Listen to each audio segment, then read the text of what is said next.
ಅದೊಂದು ಗ್ರಾಮ. ಆ ಗ್ರಾಮಕ್ಕೆ ಇದುವರೆಗೂ ಕೂಡ KSRTC ಬಸ್ ಅನ್ನೋದೇ ಬಂದಿಲ್ವಂತೆ.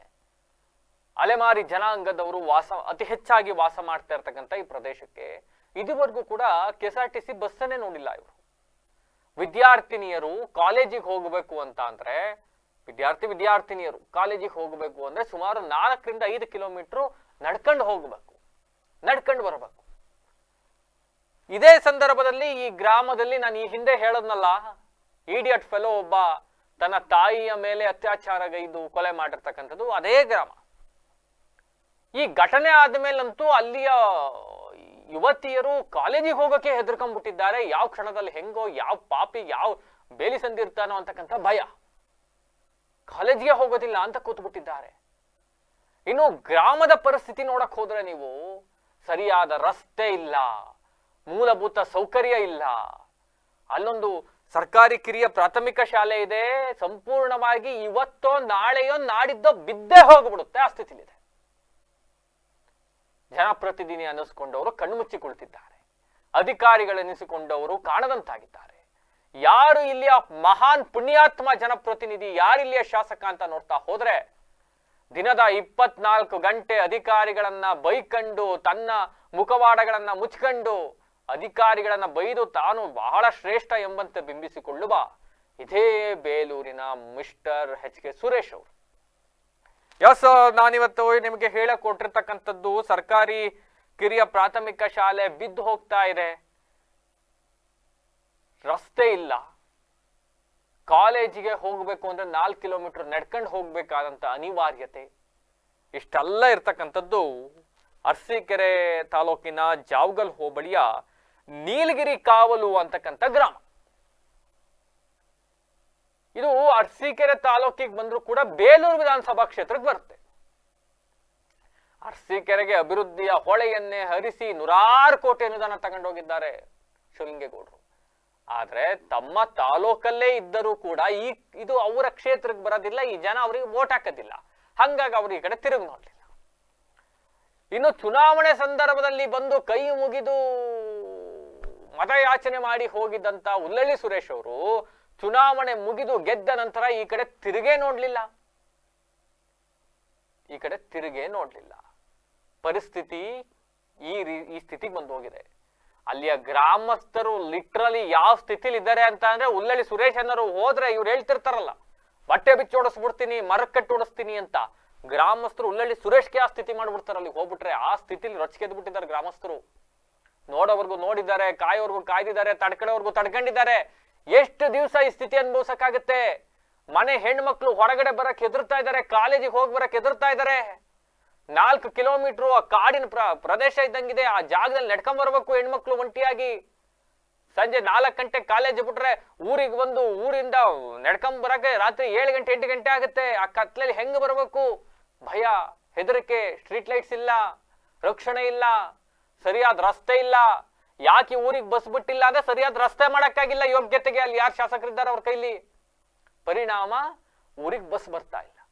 ಅಂಡ್ ಆ ಗ್ರಾಮಸ್ಥರು ಏನ್ ಕೇಳ್ತಾ ಇರ್ತಕ್ಕಂಥದ್ದು, ಆಯ್ತ್ರಪ್ಪ ನಿಮ್ ಯೋಗ್ಯತೆಗೆ ನಮಗೆ ಡೈಲಿ ಬಸ್ ಕನ್ವೀನಿಯಂಟ್ ಮಾಡ್ಕೊಡಕ್ ಆಗದವ್ರು ಬೇಡ ನಮಗೆ, ಕೊನೆ ಪಕ್ಷ ಕಾಲೇಜು ಮಕ್ಕಳು ಹೋಗ್ಬೇಕಾದ್ರೆ ಬೆಳಿಗ್ಗೆ ಒಂದು ರಾತ್ರಿ ಒಂದು ಬಸ್ನಾರು ಬಿಟ್ಕೊಡಿ ದಯವಿಟ್ಟು ಅಂತಕ್ಕಂಥ ಮನವಿ ಮಾಡ್ತಾರೆ. ಚುನಾವಣೆ ಸಂದರ್ಭದಲ್ಲಿ ಬರ್ತಿರಲ್ಲ, ಆಮೇಲೆ ನಾವು ಕಾಣದಿಲ್ ಬಂದ್ರು ನಿಮಗೆ ಅಂತ ಪ್ರಶ್ನೆ ಮಾಡ್ತಾರೆ. ಅಂಡ್ ಕಿರಿಯ ಪ್ರಾಥಮಿಕ ಶಾಲೆ ಇದೆ, ಅಲ್ಲಿ ಬಹಳಷ್ಟು ವಿದ್ಯಾರ್ಥಿಗಳು ಆ ಭಾಗದ ಅಲೆಮಾರಿ ಜನಾಂಗದವರು ಅವರೆಲ್ಲ ಅತಿ ಹೆಚ್ಚಾಗಿರ್ತಕ್ಕಂಥವ್ರು. ಯಾವುದೋ HKS ಅಂತಹ ಪ್ರತಿಷ್ಠಿತ ಹೈ ಪ್ರೊಫೈಲ್ ಇಂಟರ್ನ್ಯಾಷನಲ್ ಶಾಲೆಗಳಿಗೆ ಸೇರಿಸುವಷ್ಟು ಸಶಕ್ತರಿಲ್ಲ ಅವ್ರು ಯಾರು. ಸರ್ಕಾರಿ ಶಾಲೆಗೆ ತಮ್ಮ ಮಕ್ಕಳನ್ನ ಸೇರಿಸ್ಬೇಕು. ಹಂಗಾಗಿ ಕಿರಿಯ ಪ್ರಾಥಮಿಕ ಶಾಲೆಗೆ ತಮ್ಮ ಮಕ್ಕಳನ್ನ ದಾಖಲು ಮಾಡ್ಕೊಂಡಿದ್ದಾರೆ. ಆದ್ರೆ ಆ ಶಾಲೆ ಇವತ್ತೋ ನಾಳೆಯೋ ನಾಡಿದ್ದೋ ಬಿದ್ದೋಗೋ ಸ್ಥಿತಿ. ಹಂಚುಗಳು ಉದುರೋಗಿದ್ದಾವೆ, ಗೋಡೆಗಳು ಬಿದ್ದೋಗ್ತಾ ಇದ್ದಾವೆ. ನಾನು ಹೆಸರಾಕಿಲ್ಲ ಇನ್ವಿಟೇಷನ್ ಅಲ್ಲಿ ಅಂತ BOಗೆ ಬಾಯಿಗೆ ಬಂದಕ್ಕೆ ಅಸಂವಿಧಾನಿಕ ಪದಗಳನ್ನ ಬಳಸಿ ಬೈತಿರಲ್ಲ, ಅದೇ BO ಕೂರಿಸ್ಕೊಂಡು ಕ್ಷೇತ್ರದಲ್ಲಿ ಯಾವ್ಯಾವ ಶಾಲೆಗಳ ಸ್ಥಿತಿ ಏನಾಗಿದೆ, ಏನಾಗಬೇಕು ಅವನ್ ಸರಿ ಮಾಡ್ರಿ. ಇನ್ವಿಟೇಷನ್ ಅಲ್ಲಿ ಹೆಸರೇ ಅಂದ್ರೆ ರೀ, ಅಯ್ಯೋ ಜನಮಾನಸಲ್ಲಿ ಉಳಿಬೇಕು ಹೆಸರು, ಇನ್ವಿಟೇಷನ್ ಅಲ್ಲಿ ಹೆಸರು ಹಾಕೊಳ್ಳೋದಲ್ಲ ಪ್ರೋಟೋಕಾಲ್ ಅಲ್ಲಿ. ಅಲ್ಲಿ ಶಾಲೆ ಬಿದ್ದೋಗ್ತಾ ಇದೆ, ಆ ಬಗ್ಗೆ ಯೋಚನೆ ಇಲ್ಲ ಇವ್ರಿಗೆ. ಇನ್ವಿಟೇಷನ್ ಅಲ್ಲಿ ಹೆಸರು ಹಾಕಿಲ್ಲ. ನನ್ನ ಪಕ್ಕ ಕೂರ್ಬೇಡ ನೀನು, ಅಸ್ಪೃಶ್ಯ ಅವತ, ನನ್ನ ಪಕ್ಕ ಕೂರ್ಬೇಡ ನೀನ್ ಯಾವ ಡ್ಯಾಶ್? ನಾವೇನ್ ಡ್ಯಾಶ್ ಮಾಡಕ್ಕಿದೀವ? ನೀನ್ ಯಾವ ಬದನೆಕಾಯಿ ಬೀವು? ಎತ್ ಕಳಿಸ್ರಿ ಉನ್ನಾಚೆಗೆ. ಈ ತರ ಆರ್ಭಟ, ಕೂಗಾಟ, ಕಿರ್ಚಾಟ, ಆನೆ ದಾಳಿ ಆದ್ರೆ ಫಾರೆಸ್ಟ್ ಡಿಪಾರ್ಟ್ಮೆಂಟ್ ಅವ್ರ ವಿರುದ್ಧ ಕೂಗಾಟ. ಈಗ ಇಲ್ಲಿ ಗ್ರಾಮಸ್ಥರು ಕೂಗಾಡ್ತಾ ಇದ್ದಾರೆ. ಈಗ ಇಲ್ಲಿ ಗ್ರಾಮಸ್ಥರು ಅಸಹಾಯಕ ಸ್ಥಿತಿಲಿದ್ದಾರೆ. ಏನ್ ಮಾಡ್ಬೇಕು ಗೊತ್ತಾಗ್ತಾ ಇಲ್ಲ, ಯಾರಿಗೆ ಹೇಳ್ಕೊಬೇಕು ತಮ್ಮ ಕಷ್ಟ ಗೊತ್ತಾಗ್ತಾ ಇಲ್ಲ. ಆ ಸ್ಥಿತಿಗೆ ತಲುಪಿದ್ದಾರೆ ಗ್ರಾಮಸ್ಥರು. ಉತ್ತರ ಕೊಡ್ರೆ ಮಿಸ್ಟರ್ ಎಚ್ ಕೆ ಸುರೇಶ್ ಅವರೇ, ಉತ್ತರ ಕೊಡಿ. ನಿಜವಾಗಿಯೂ ಬೇಲೂರಿನ ಶಾಸಕರಾಗಿರ್ತಕ್ಕಂಥ ಹುಲ್ಲಳ್ಳಿ ಸುರೇಶ್ ಅವರಿಗೆ ನೈತಿಕತೆ ಇದ್ದಾರೆ, ನಿಜವಾಗಿಯೂ ನೀವು ಜನಪ್ರತಿನಿಧಿಯಾಗಿ ಜನರಿಗೆ ಏನೋ 50 ಪೈಸದ ಒಂದು ಒಳ್ಳೆ ಕೆಲಸ ಮಾಡಬೇಕು ಅನ್ನೋ ಕನಿಷ್ಠ ಯಾವ್ದಾದ್ರು ನಿಮ್ಮ ಹೃದಯದ ಮೂಲೆಯ ತುಟ್ಟ ತುದಿಯಲ್ಲಿದ್ರೆ ನಾಳೆನೇ ಆ ಗ್ರಾಮಕ್ಕೆ ಭೇಟಿ ಕೊಡಿ. ನಾಳೆನೇ ಆ ಗ್ರಾಮಕ್ಕೆ ಭೇಟಿ ಕೊಟ್ಟು ಅವ್ರ ಸಮಸ್ಯೆ ಏನು ಆಲಿಸಿ. ಬೇಲೂರು ತಾಲೂಕು ಅಲ್ದಲ್ಲೇ ಇರಬಹುದು, ಬಟ್ ನಿಮ್ಮ ವಿಧಾನಸಭಾ ಕ್ಷೇತ್ರದ ವ್ಯಾಪ್ತಿಗೆ ಬರುತ್ತೆ. ಬೇಲೂರು ವಿಧಾನಸಭಾ ಕ್ಷೇತ್ರದ ವ್ಯಾಪ್ತಿಗೆ ಬರುತ್ತೆ. ಜನ ಓಟ್ ಹಾಕಿದಾರ ವಾಗ್ದಾರ ನಿಮಗೆ. ಆ ಜನತ ಓಟ್ ತಗೊಂಡಿದ್ದೀರಿ ನೀವು. ಜನ ಮತ ಭಿಕ್ಷೆ ಕೊಟ್ಟಿದ್ದಾರೆ. ಜೋಳಿಗೆ ಇಟ್ಕೊಂಡು ಹೋದಾಗ ಭಿಕ್ಷೆ ಹಾಕಿದಾರೆ ಜನ. ಅದನ್ನ ತೀರ್ಸಕ್ಕಾದ್ರೂ ಅಟ್ಲೀಸ್ಟ್ ಹೋಗಿ ಆ ಗ್ರಾಮಕ್ಕೊಂದು ರಸ್ತೆ ಸೌಲಭ್ಯ ಕಲ್ಪಿಸಿ ಒಂದು ಬಸ್ ಬಿಡಿ. ಇದೇ ಬೇಲೂರಿನ ಶಾಸಕರಾಗಿರ್ತಕ್ಕಂಥ ಹುಲ್ಲಳ್ಳಿ ಸುರೇಶ್ ಅವರು ಬಿಜೆಪಿ ಪಕ್ಷದಿಂದ ಬಂದಿರೋರು.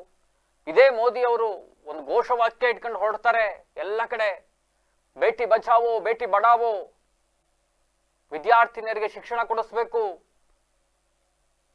ಆದರೆ ಈ ಗ್ರಾಮದಲ್ಲಿ ವಿದ್ಯಾರ್ಥಿನಿಗಳಿಗೆ ಸೂಕ್ತವಾದ ರಕ್ಷಣೆ ಇಲ್ಲ ಅನ್ನೋ ಕಾರಣಕ್ಕೆ ವಿದ್ಯಾರ್ಥಿನಿಯರು ಶಾಲಾ ಕಾಲೇಜುಗಳಿಂದಲೇ ದೂರ ಉಳಿದು ಬಿಡ್ತಾ ಇದ್ದಾರೆ. ಅವರ ವಿದ್ಯಾಭ್ಯಾಸಕ್ಕೆ ಪೆಟ್ಟು ಕೊಡ್ತಾ ಇದ್ದೀರಿ ನೀವು. ದಯವಿಟ್ಟು ಶಾಸಕರೇ, ನಾನು ನಿಮಗೆ ಮನವಿ ಮಾಡ್ಕೊಳ್ತೀನಿ, ರಿಕ್ವೆಸ್ಟ್ ಅನ್ಕೊಳ್ಳಿ ಗ್ರಾಮಸ್ಥರ ಪರವಾಗಿ, ಆ ಗ್ರಾಮಕ್ಕೊಮ್ಮೆ ಭೇಟಿ ನೀಡಿ ಆ ಗ್ರಾಮದ ಪರಿಸ್ಥಿತಿನೊಮ್ಮೆ ಅವಲೋಕಿಸಿ. ಇಷ್ಟು ವರ್ಷ ಆಗಿ ಸ್ವತಂತ್ರ ಬಂದು ಇಷ್ಟೆಲ್ಲ ಆದ್ರೂ ಕೂಡ ಇನ್ನೂ ನಾವು ಈ ಸ್ಥಿತಿಲಿ ಬದುಕ್ತಾ ಇದ್ದಾವೆ. ಕೆಲವು ಗ್ರಾಮಗಳು ಈ ಪುರುಷಾರ್ಥಕ್ಕೊಬ್ರು ಶಾಸಕರುಗಳು ಅನ್ನೋರು ಬೇರೆ ಇದ್ದಾರೆ ಅಂತ ಅಂದ್ರೆ ನಾಚಿಕೆ ಆಗ್ಬಿಡುತ್ತೆ. ನಿಜವಾಗ್ಲೂ ನಾಚಿಕೆ ಆಗುತ್ತೆ. ಆ ಗ್ರಾಮಸ್ಥರ ಸ್ಥಿತಿ ಕೇಳಿ, ಅವರ ಪರಿಸ್ಥಿತಿ ನೋಡಿ ನೀವೇ.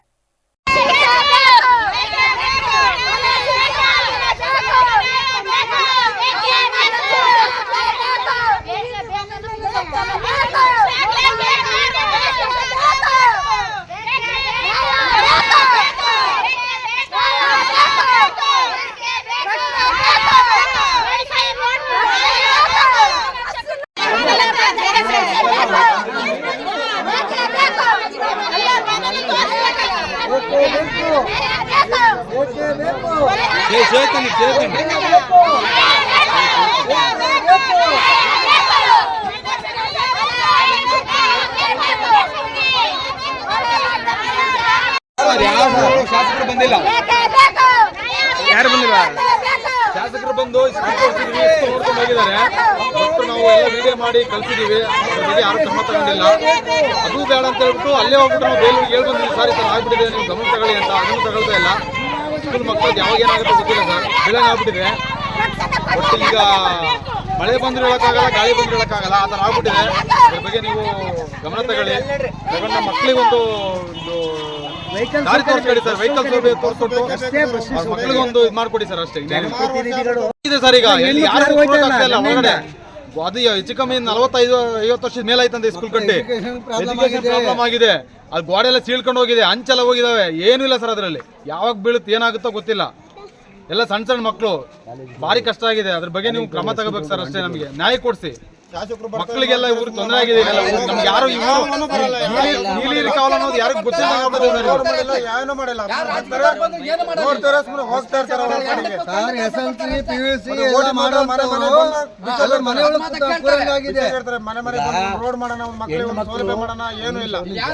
ಹೆಣ್ಣು ಮಕ್ಕಳು ನೆನ್ನೆ ಮೊನ್ನೆಯಿಂದ ಯಾರು ಕಾಲೇಜ್ ಕಡೆ ಗಮನ ಯಾಕವ ನಾನು ಹೋಗಲ್ಲ.